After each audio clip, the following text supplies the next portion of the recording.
నమస్తే అండి. ఇవాళ మనం వినబోయే కథ మనిషి పరిమళం. రచించిన వారు సింహప్రసాద్ గారు. భూషణం, బజారుకెళ్తుంటే కరివేపాకు కొనుక్కోరండి. మరీ పిసినారిగా 3 రూపాయలది 5 రూపాయలది కాదు, 10 రూపాయలు పెట్టి ఇన్ను రొబ్బెలు తెండి. రేపు మీ పుట్టినరోజు కదా, మీకిష్టమైన పులిహోర చేస్తాను అంది రమ. వావ్, ఎన్నాళ్ళకి కాస్త ఇంగువ వెయ్యి, గుమగుమలు అదిరిపోతాయి.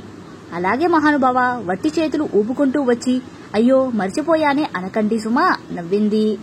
మర్చిపోయే ప్రసక్తే లేదు. ఈ భూషణాన్ని తక్కువగా అంచనా వేయకోయ్. మీరు అభూషణమని తెలుసు కాని కాస్త 4 పక్కలా వెతికైనా సరే తీసుకురండి. ఈ మధ్య ఎంచేతో కరివేపాకు బజార్కి ఎక్కువగా రావట్లేదు. ఎండల ఎఫెక్ట్ ఏమో. ఇవాళ నాకోసమైనా వచ్చి తీరుతుందిలే. ఉత్సాహంగా రైతు బజారుకెళ్లాడు. కూరగాయలు కొని ఆకుకూరల వైపు వెళ్లాడు. పాలకూర, బచ్చల కూర, తోటకూర, కొత్తిమీర ఉన్నాయి కాని కరివేపాకు ఎక్కడా కనిపించలేదు. ఆరా తీస్తే మార్కెట్కి తక్కువగా వచ్చింది. గంటలోనే అమ్ముడైపోయింది అన్నారు. అరే, అలా ఎలా అయిపోయిందోయ్? నాకు అర్జెంటుగా కావాలే, ఇప్పుడెలా? బయట తట్టల వాళ్ళ దగ్గర దొరకచ్చు, ప్రయత్నించండి. గబగబా బయటికెళ్లి అందర్నీ అడిగాడు. ఎవరి దగ్గరా లేదు. ఇదేంటబ్బా, హఠాత్తుగా కరివేపాకు కల్పవృక్షమైపోయింది? లోపల అనుకోబోయి పైకి అనేశాడు. 10 రోజుల కిందట వచ్చిన గాలివానకి చాలా చెట్లు కూలిపోయాయండి ఒకరు చెప్పారు. నిరాశగా వెనుదిరిగారు. మార్గ మధ్యలో ప్రతి కూరగాయల కొట్టు దగ్గర ఆగి మరీ కనుక్కున్నాడు. ఎక్కడా దొరకలేదు. నీరసంగా ఇంటికెళ్లాడు. అలా ఉన్నారేంటి? కరివేపాకు దొరకలేదా? తల అడ్డంగా ఊపాడు. ఇప్పుడెలాగండి? ఎన్ని ఉన్నా కరివేపాకు సువాసనే వేరు. ఇంకెలాగూ మేనేజ్ చేయలేము. ఎలాగూ తీసి పారేసేదేకా. అదేనండి కరివేపాకు గొప్పతనం. ఇలా వేస్తాం, అలా తీసి పారేస్తాం. అలాగని పులిహోరని, దప్పలాన్ని, రసాన్ని, వేపుళ్ళని, దేనికైనా సరే చక్కని పరిమళాన్ని ఇచ్చేస్తుంది. పాయింటే. కానిప్పుడెలా? ఈసారికి నూడిల్స్ చేసేస్తాను. అయిష్టంగానే తలాడించాడు. అతడికి చాలా ఆశాభంగంగా, అసంతృప్తిగా ఉంది. ఇరుగు పొరుగు ఎవరినైనా అడిగి లేదనిపించుకోవడమే తప్ప ఎవరూ 2 ఆకులు విడవరు. అంత పిసినారి పెద్దమ్మలే అంది. అయినా ఆశ చావక ఇరుగు పొరుగు ఇళ్లలో అడిగింది. కరివేపాకుని చూసి 10 రోజులైంది అన్నారు. ఎప్పుడూ లేనిది పిల్లలు కూడా డాడీ బర్త్డేకి పులిహోర చేయలేదేం మమ్మీ అని అడిగారు. కరివేపాకు దొరకలేదని చెబితే సిల్లీగా ఉంటుందనిపించి వినాయక చవితికి చేసుకుందాం అంది. ఇప్పుడు చేసుకుంటే అప్పుడు మళ్లీ చేసుకోకూడదా?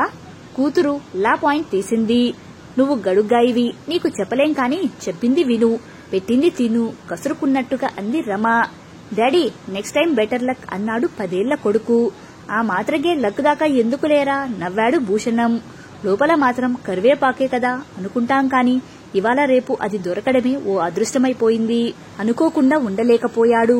బజారుకెళ్లగానే మొదట కరివేపాకు కోసం చూడటం, దొరికితే అది కొనేసి మిగతా వాటి కోసం వెళ్లడం అలవాటుగా మారిపోయింది భూషణానికి. అనుకోకుండా ఓ పల్లెలోని బ్యాంకు బ్రాంచికి ఎంక్వైరీ నిమిత్తం వెళ్లాడు. అక్కడి పచ్చదనం, పచ్చని చెట్లు భూషణానికి బాగా నచ్చాయి. ఏదో ఆశ మొలకెత్తగా ప్యూన్ని పిలిచి అడిగాడు. ఇక్కడ కరివేపాకు మొక్క దొరుకుతుందా? ఆయ్, తెస్తానుండండి బుర్ర గోక్కుంటూ అన్నాడు.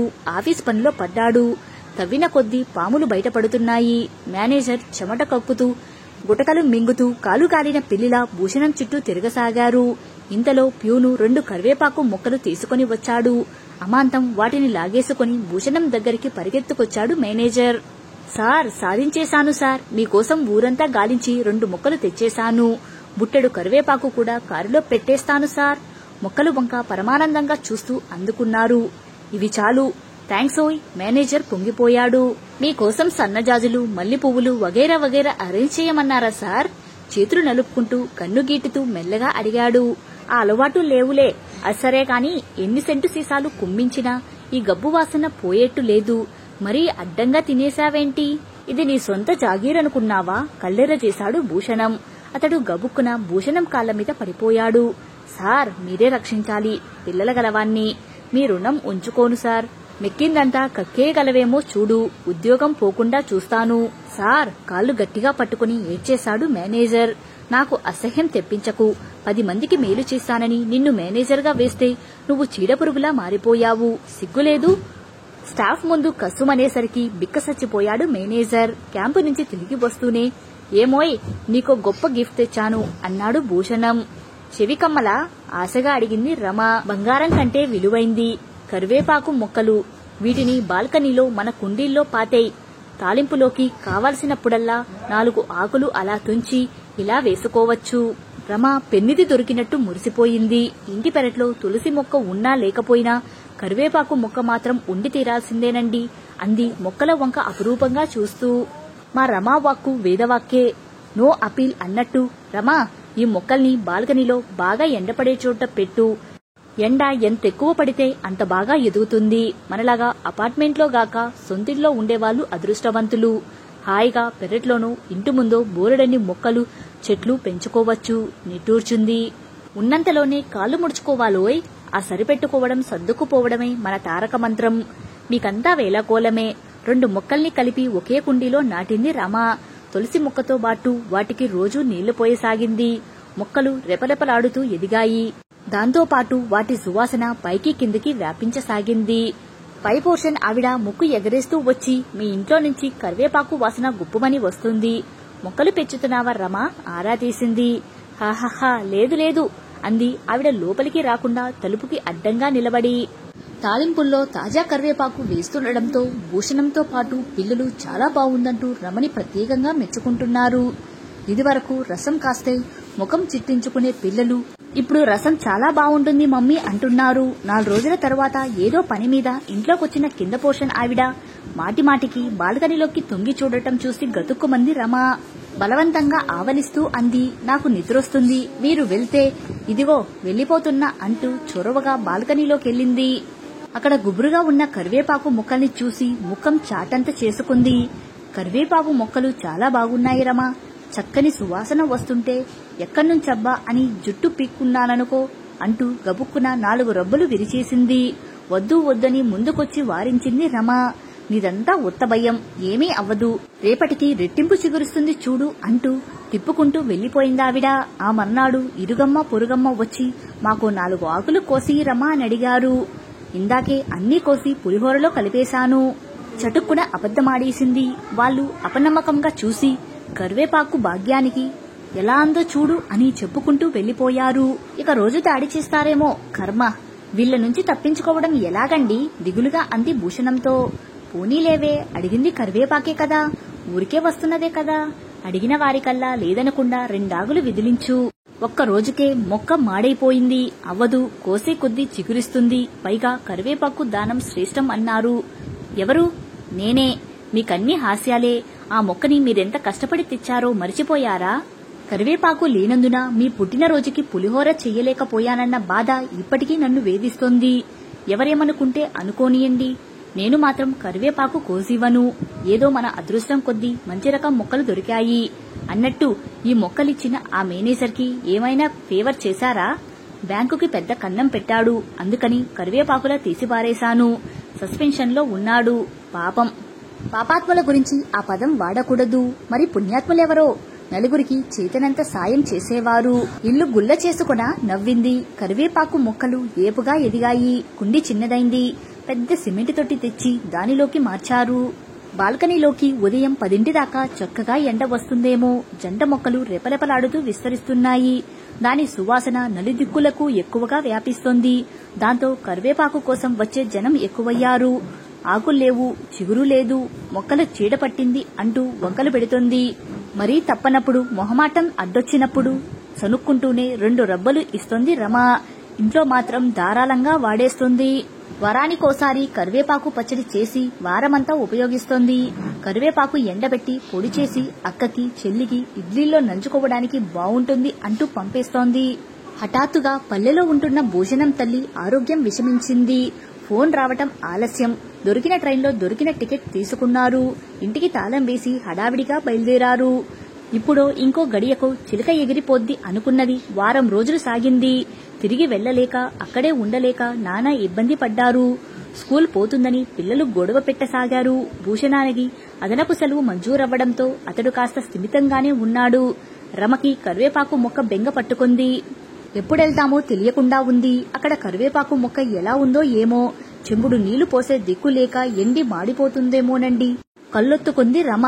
పాయింటే, జాగ్రత్తగా చూసుకోమని ఇరుగు పొరుగిళ్లకు అప్పచెప్పి రావాల్సిందేమో సాలోచనగా అన్నాడు. అప్పుడు వాళ్ల దిష్టి కళ్ళు పడి ముందే మాడి మసైపోతుంది. భార్య వంక చిత్రంగా చూశాడు భూషణం. ముఖం తిప్పేసుకుందామే, ఇంతలో తులసి నీళ్లు పోయండి అని అరిచారెవరో. గబగబా భూషణం, రమ, పిల్లలు ముసలావిడ దగ్గరకు పరిగెత్తారు.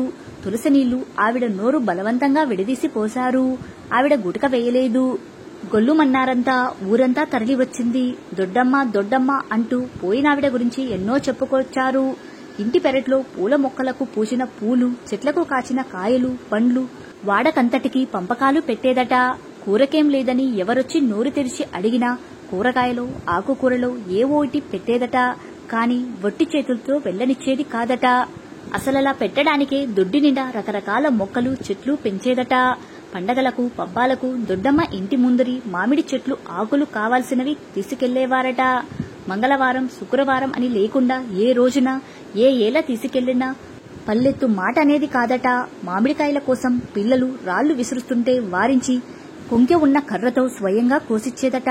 పచ్చడి సీజన్లో ప్రతి ఇంటికి పరక మామిడికాయలు చొప్పున పంపేదట. బాగా పీచు ఉన్న రకాలని చెప్పి ఊరంతా ఆ చెట్టు కాయలతో పచ్చళ్లు పెట్టుకునేవారట. బ్రహ్మోత్సవాల్లో, గణపతి నవరాత్రుల్లో గుడికి రోజు కొబ్బరికాయలు దొడ్డమ్మే పంపేదట. ఆ కబుర్లు వినే కొద్దీ తనలో తను కుంగిపోయసాగింది రమ. తన కళ్ళకి తనే మురుగుజ్జుగా కనిపించసాగింది. అత్తయ్యగారు అక్షరాల దొడ్డమ్మే. అంతా ఆవిడ గురించి ఎంత గొప్పగా చెప్పుతున్నారో చూడండి. ఆవిడేమీ వేలు లక్షలు ఇవ్వలేదు.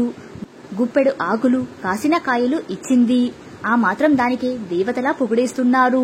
మనిషి పోయినా మంచి మిగిలిపోతుందంటారు. అది ఇదేనేమో. భర్తతో అంది రమ. ఏమిచ్చారు, ఎంతిచ్చారు అన్నది ప్రధానం కాదు. ఉపయోగపడేది మనసారా ఇచ్చారా లేదా అన్నదే ముఖ్యం. నలుగురికి చేతనైన సాయం చేయడంలోనే ధన్యత ఉంటుంది. రోజు కరివేపాకు మనకు బోధించే పాఠం ఇదే అన్నాడు భూషణం. రమ నిశ్చలంగా చూస్తుండిపోయింది. తిరుగు ప్రయాణంలో దారి పొడవునా రమణిది ఒకే పాట. కరివేపాకు మొక్క బతికుంటే బావుణ్ణు. ఒకటే ప్రార్థన. కరివేపాకు మొక్క బతికి ఉండేట్టు చూడు దేవుడా. ఒకటే ఆరాటం. కరివేపాకు మొక్క చల్లగా ఉండాలి. ఒకటే ఆశయం. కరివేపాకు మొక్క 10 కాలాల పాటు పచ్చగా ఉండాలి. ఇంటి తలుపు తీస్తూనే బాల్కనీలోకి పరిగెత్తింది రమ. కరివేపాకు మొక్క చాలా వరకు ఎండిపోయింది. దీనంగా ఉంది. కొన్ని చివుళ్లు మాత్రం ఆశాజెండాల్లా పచ్చగా ఉన్నాయి. పరుగునెల్లి నీళ్లు తెచ్చిపోసింది. ఆ దుస్థితికి తనే కారణమనిపించింది. బావురమంటూ కూలబడింది. భూషణం ఓదార్చిన ఆమె కన్నీళ్లు ఆగలేదు. పిల్లలు సైతం సానుభూతిగా చూశారు. మర్నాడు 2 మనుషులొచ్చారు. వీళ్ళెందుకోయ్? భూషణం అడిగారు. మీరే చూడండి. వాళ్ళు సిమెంట్ కుండీని, దానిలోని కరివేపాకు ముక్కలతో సహా జాగ్రత్తగా తీసుకుపోయారు. వారి వెనకే వెళ్లిన రమ 10 నిమిషాలకి తిరిగొచ్చింది. ఇదేం పిచ్చి పని రమా? ఆ మొక్కల్ని ఏం చేశావ్? నీళ్లు పోయగానే మళ్లీ చిగురిస్తాయి. అవి త్వరగా ఎండిపోవే. నాకు తెలుసండి. అవి ఎప్పటికీ పచ్చగా ఉండాలన్నదే నా కోరిక. కుండీని మన అపార్ట్మెంట్ టెర్రస్ మీద పెట్టించాను. ఇక రోజంతా ఎండ తగులుతుంది. రోజు నీళ్లు పోస్తుండమని పెంట్ హౌస్ లోని వాళ్లకి, వాచ్మెన్ కి చెప్పాను. అఫ్కోర్స్ నేను పోస్తుంటానులేండి. చూస్తుండండి. ఇక ఆ కరివేపాకు మొక్క చెట్టుగా మారుతుంది. మన అపార్ట్మెంట్స్ లోని వాళ్ళందరికీ కావాల్సినంత కరివేపాకు అందిస్తుంది. సంబరంగా చెప్పింది రమ. అభినందిస్తూ చూశాడు భూషణం. పిల్లలు భలే భలే అంటూ చప్పట్లు కొట్టారు. కథ సమాప్తం. కథ నచ్చితే లైక్ చేయండి. ఇలాంటి మరిన్ని వీడియోస్ కోసం మన ఛానల్ ని సబ్స్క్రైబ్ చేసుకోండి. మరో మంచి కథతో మళ్లీ కలుద్దాం. Thank you.